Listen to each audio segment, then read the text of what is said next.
Hello guys, welcome to Science Aid. So today our topic is atomic structure. First of all, what is atom? जो पुरानी studies थी वो बोलती थी कि जो एटम है वो एक स्मॉलेस्ट पार्टिकल है किसी सब्सटेंस का जिसे हम फर्दर सब डिवाइड नहीं कर सकते।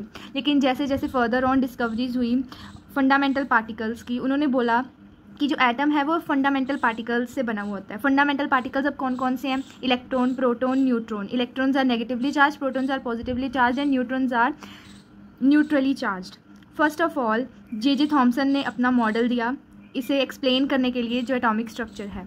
ये क्लासिकल मैकेनिक्स पे बेस्ड था। इसने अपने मॉडल में एक वाटरमेलन मॉडल दिया जिसे प्लम पुडिंग मॉडल भी बोलते हैं। इसने बोला जो एटम है वो स्फेरिकल होता है और इसमें पॉजिटिव चार्ज जो होता है वो यूनिफॉर्मली डिस्ट्रीब्यूटेड होता है and electrons are embedded inside it. जो रेड पोर्शन है उसे पॉजिटिव चार्ज माना गया एंड जो उसके अंदर सीड्स होते हैं उन्हें इलेक्ट्रॉन्स बोला गया जो एम्बेडेड हैं इनसाइड इट।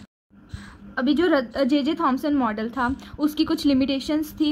इसने एटम की स्टेबिलिटी के बारे में नहीं बताया कि जो इसके अकॉर्डिंग क्या था, जो पॉजिटिव और नेगेटिव चार्ज जो होते हैं एटम में, लेकिन उसकी स्टेबिलिटी को एक्सप्लेन नहीं किया।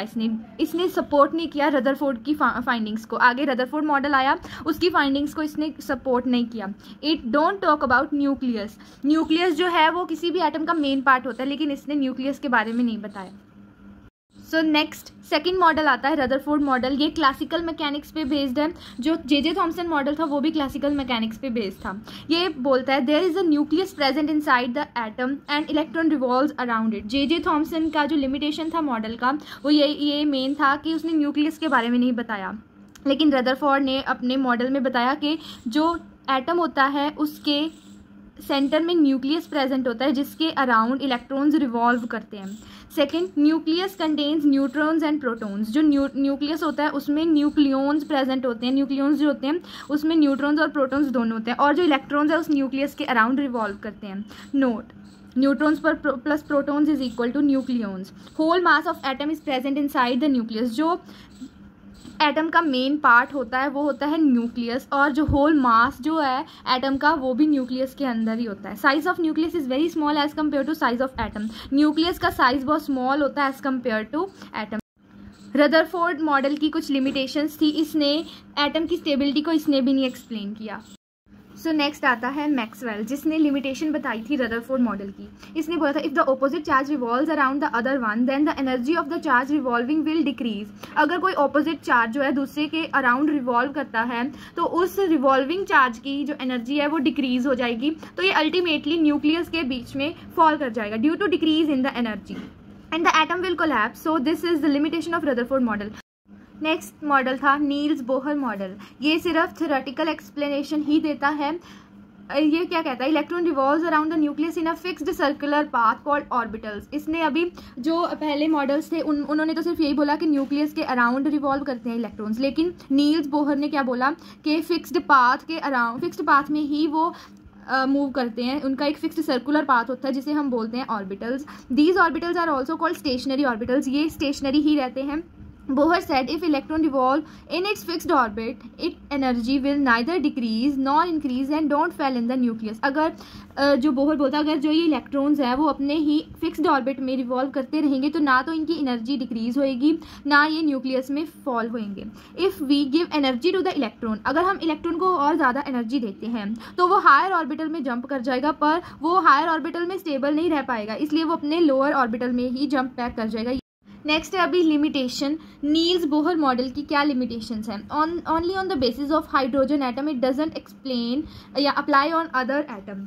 ये सिर्फ हाइड्रोजन एटम के बेसिस पे ही इसने ये मॉडल दिया था। ये किसी और एटम पे अप्लाई नहीं होता, सिर्फ हाइड्रोजन एटम पे ही अप्लाई होता है। It doesn't explain why atom combines to form molecule. इसने ये भी एक्सप्लेन नहीं किया कि कैसे एटम्स कंबाइन करके एक मॉलिक्यूल बनाते हैं। When atoms are placed under magnetic field, then their spectral lines get separated called Zeeman effect, but this model doesn't explain this Zeeman effect। जब हम एटम्स को मैग्नेटिक फील्ड में रखते हैं तो उनकी स्पेक्ट्रल लाइंस जो होती है वो स्प्लिट हो जाती हैं जिसे हम जीमैन इफेक्ट बोलते हैं, लेकिन इस मॉडल ने वो इस इफेक्ट को भी एक्सप्लेन नहीं किया। In the presence of electric field में ये स्टार्क इफेक्ट शो करते हैं, लेकिन ये मॉडल ने इसे भी एक्सप्लेन नहीं किया स्टार्क इफेक्ट को। नेक्स्ट है जो मॉडल हम नाउ अ डेज एक्सेप्ट करते हैं, that is quantum mechanical model of atom. ये क्वांटम मैकेनिक्स पे बेस्ड है। प्रीवियस मॉडल्स जो हैं वो सभी क्लासिकल मैकेनिक्स पे बेस्ड थे, लेकिन ये क्वांटम मैकेनिक्स पे बेस्ड है, इसलिए इसका नाम भी है quantum mechanical model of atom. Before this successful model, इस सक्सेसफुल मॉडल के पहले दो इंपॉर्टेंट डिस्कवरीज हुई थी बोहर मॉडल के बाद। वो क्या थी? De Broglie concept of matter waves और dual nature of matter. Dual nature क्या कहता है कि जो पार्टिकल और वेव नेचर होता है एटम का, ठीक है, लाइट का, सॉरी, लाइट जो है उसके दो नेचर होते हैं, पार्टिकल नेचर और wave nature. Previously Newton discover that light considered the corpuscles. Corpuscles क्या होते हैं? Bundles of light, which means light is of particle nature. जो क्या कहती है, जो लाइट है पार्टिकल नेचर होता है उसका। But after discovery of interference diffraction हमें पता चला कि लाइट का जो वेव नेचर भी होता है। To explain particle nature of light phenomena are used are black body radiation, photoelectric effect. So light is of dual nature. Light के पार्टिकल नेचर को एक्सप्लेन करने के लिए दो फिनोमिना थे, ब्लैक बॉडी रेडिएशन और photo electric effect. So light क्या है? डुअल नेचर की होती है। एक तो पार्टिकल नेचर होता है लाइट का और दूसरा होता है wave nature. It do not only tells about light is of dual nature, it also tells that every particle have a wave nature associated with it. Her particle जो होता है उसका वेव नेचर भी होता है। Previously all the models consider the particle nature of electron but de Broglie explain the dual nature of it. जो सारे models थे पहले, बोहर, रदरफोर्ड, इन्होंने क्या बोला था कि जो पार्टिकल नेचर होता है इलेक्ट्रॉन का, लेकिन जो डी ब्रॉगली है उसने क्या एक्सप्लेन किया? इसका डुअल नेचर होता है, मतलब पार्टिकल के साथ साथ इसका वेव नेचर भी होता है। क्या स्टेटमेंट मिलती है इससे अभी हमें? Every matter have particle as well as wave nature, so if it is of wave nature it also have some wavelength. हर पार्टिकल जो होता है उसका वेव नेचर होता है, तो इसलिए अगर उसका वेव नेचर है उसकी कोई वेवलेंथ भी होएगी।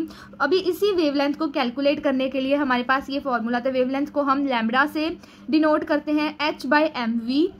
सो it can be given as lambda is equal to h/p। mv की जगह हम इस पे मोमेंटम फिल कर देंगे। नेक्स्ट हम देंगे डी ब्रॉगली इक्वेशन की डेरिवेशन। जो डी ब्रॉगली का कॉन्सेप्ट है सिर्फ माइक्रोस्कोपिक पार्टिकल्स पे ही एप्लीकेबल होता है, इसे नोट डाउन कर लीजिए। Now derivation of de Broglie equation. सबसे पहले आइंस्टाइन की इक्वेशन क्या कहती है? E is equal to mc², और प्लैंक्स क्वांटम थ्योरी कहती है E is equal to h new.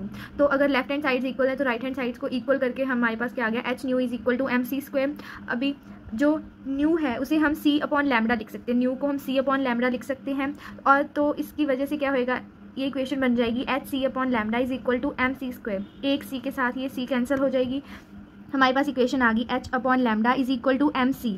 अब ये जो लैम्डा है इसको इधर ले जाएंगे और mc है इधर नीचे आ जाएगा, इसके साथ डिवाइड में आ जाएगा। c को अब हम v लिख सकते हैं, सो हमारे पास इक्वेशन बन गई lambda is equal to h/mv। It is stated that electrons have particle as well as wave nature. De Broglie concept की सिग्निफिकेंस क्या है? It is significant only for small sized और microscopic particles. It has no meaning for ordinary sized objects because wavelength of wave associated with them is too small to detect. Thanks for watching.